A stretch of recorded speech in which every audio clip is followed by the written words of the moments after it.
Most preppers build their kits around the threats they can picture. That's exactly why most survival kits fail. The prepper community spends considerable energy debating water filters, fire starters, and tactical gear. Those conversations aren't wrong, but they're incomplete. The historical record of people who actually survived extended crises, wartime displacement, and prolonged infrastructure collapse tells a different story about what matters. The gaps in most modern survival kits aren't obvious ones. They're the gaps that only become visible when the situation has already deteriorated past the point of easy fixes. The first overlooked category isn't a tool, it's a medium of exchange. During the post-war occupation period in Germany and Japan, formal currency became functionally worthless almost overnight. What replaced it was barter, and the items that held the most reliable trade value weren't gold or ammunition. They were cigarettes, coffee, soap, and small sewing supplies.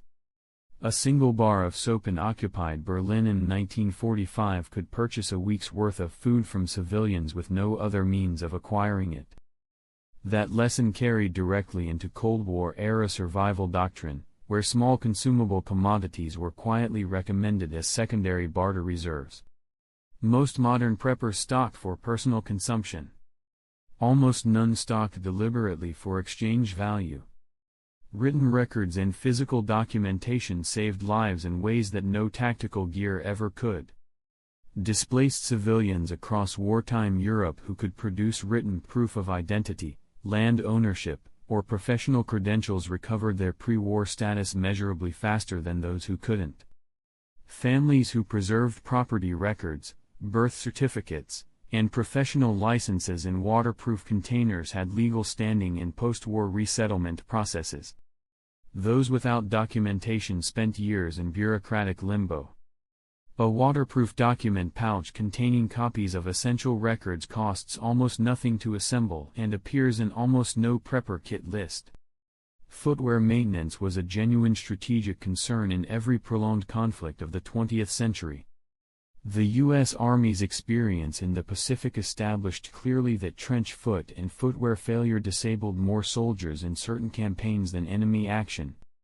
The Finnish military, whose soldiers operated in extreme cold throughout the 1939 to 1940 Winter War, issued formal footwear maintenance protocols as standard operational doctrine.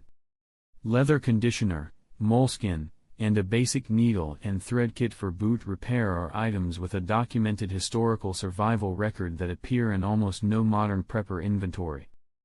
Sanitation supplies consistently separated the survivors from the casualties in every prolonged crisis on record. The 1918 influenza pandemic, wartime refugee camps, and post-disaster displacement situations share one consistent pattern: populations that maintained basic sanitation discipline survived at significantly higher rates. This means more than water purification. It means oral hygiene supplies, which prevent infections that become life-threatening without dental care access.